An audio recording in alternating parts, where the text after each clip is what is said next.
Who are those who control power in the world? And who are those who are ruling the world today? And how should we relate to them?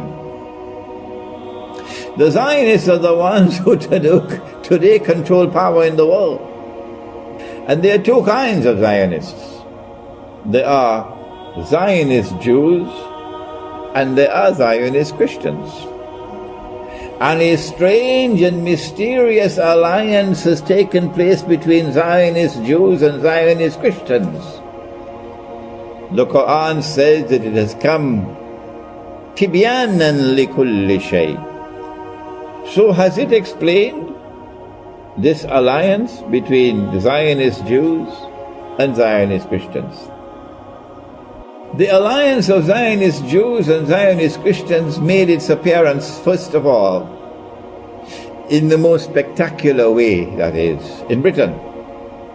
When Britain emerged as a ruling state in the world, and Pax Britannica appeared on the stage of history, and the sterling pound emerged as a universal currency.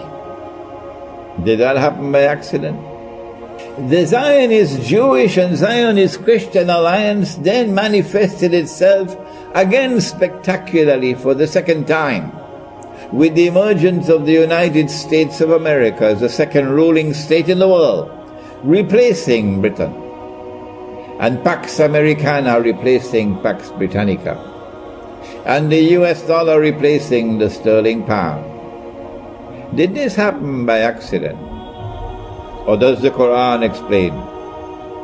And now we are living at that moment in history, stranger than anything else that history has ever witnessed, when the United States of America is in irreversible decline. Political, economic, monetary, financial, and military. And the US dollar is heading for a meltdown.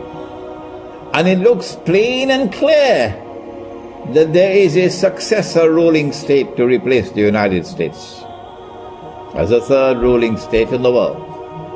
And once again it will be a Zionist Christian and Zionist Jewish alliance which will spectacularly deliver to the world that third ruling state. And a new monetary system to replace the US petrodollar monetary system. We are living at that moment in history of transition. Nabi Muhammad alayhi salatu wasalam said that when Dajjal is released, he will live on earth for 40 days. Yawmun ka sana, yawmun ka shahr, yawmun ka jum'ah, wa sa'iru ayyamihi ka ayyamikum, Sahih Muslim.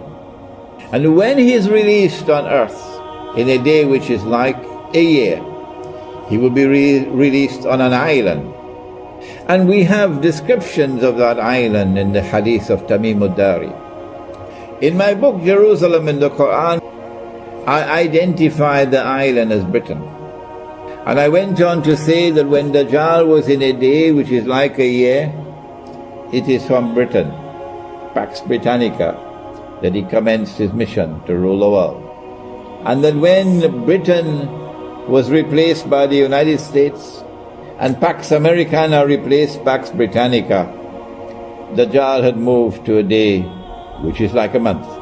And now that Pax Americana is in irreversible decline, and a new ruling state is to replace it, and a new monetary system is to replace the US petrodollar monetary system, we said it is Israel which wants to replace the United States. And it is the universal, invisible and intangible electronic and digital money controlled by the Zionist-controlled banking system around the world which will be the new monetary system. This is our explanation. The Quran has directed attention to that Zionist Christian and Zionist Jew alliance. When Allah subhanahu wa ta'ala commanded in Surah Al-Ma'idah, بَعْدَ أَعُوذُ بِاللَّهِ مِنَ الشَّيْطَانِ الرَّجِيمِ يا أيها الذين آمنوا لا تتخذوا اليهود والنصارى أولياء. Allah is not speaking about all Jews and about all Christians. Absolutely not. Well then, which Jews and which Christians? The answer, بَعْدُهُمْ أَوْلِيَاءُ بَعْضٍ. He's speaking about a Jewish-Christian alliance which has now appeared in history, in the Zionist-Christian, Zionist-Jewish alliance, which lies at the heart of modern Western civilization. In fact, it has hijacked modern Western civilization. What is the price that we would pay if we turn to Washington as our Qibla and hold the view that the Sharia belongs to the museums of history?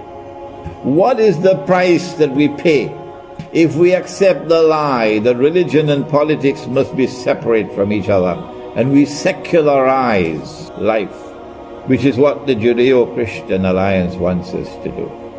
What is the price that we pay when we identify with them? Allah goes on to say, وَمَنْ يَتَوَلَّهُ مِنْكُمْ فَإِنَّهُ مِنْهُمْ. And so we say to such people who are absolutely opposed to the Sharia of Islam, who don't want it at all, no, the Sharia should be sent back to the museum.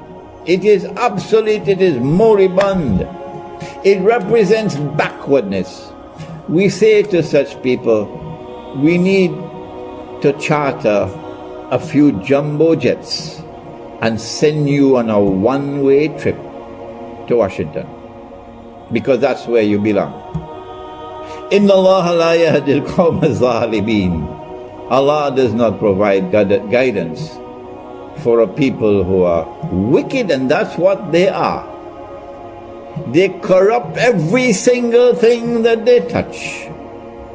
And they also present us with unprecedented fitna to test us. From modern Western civilization has come two things, and you are familiar with these words. The first word is fitna, and the second is fasad. There is fasad today in the political system. It's corrupted beyond recognition. It is collapsing all around the world. There is fasad in the economy. It is corrupted. It smells stink. There is fasad in the monetary system. There is fasad in the banking system. There is fasad in agriculture and the production of food. There is fasad in the educational system. There is fasad in the male-female relationship. There is fasad in the feminist revolution. Don't be annoyed with me for saying that. There is universal fasad in the world today. And I ask, is this happening by accident? Or is there an explanation? No, it's not happening by accident. Not at all. The Quran has come as tibyanan likulli shay. And the explanation is there in the Quran, Inna Ya'juja wa Ma'juja mufsiduna fil ard. That's the explanation. And I've written a book on the subject, an Islamic view of Gog and Magog in the modern world.